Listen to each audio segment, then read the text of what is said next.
और खुजार में बस पर दहशतगर्द हमले में शदीद जख्मी होने वाली तालिबा शहीद हो चुकी है। वाक़े का मुकदमा भी दर्ज कर लिया गया है।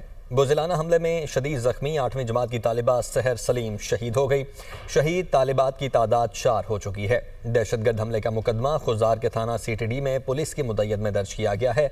मुकदमा कत्ल, इक़दाम कत्ल और इंसदाद दहशतगर्दी की दफ़ात के तहत दर्ज किया गया है।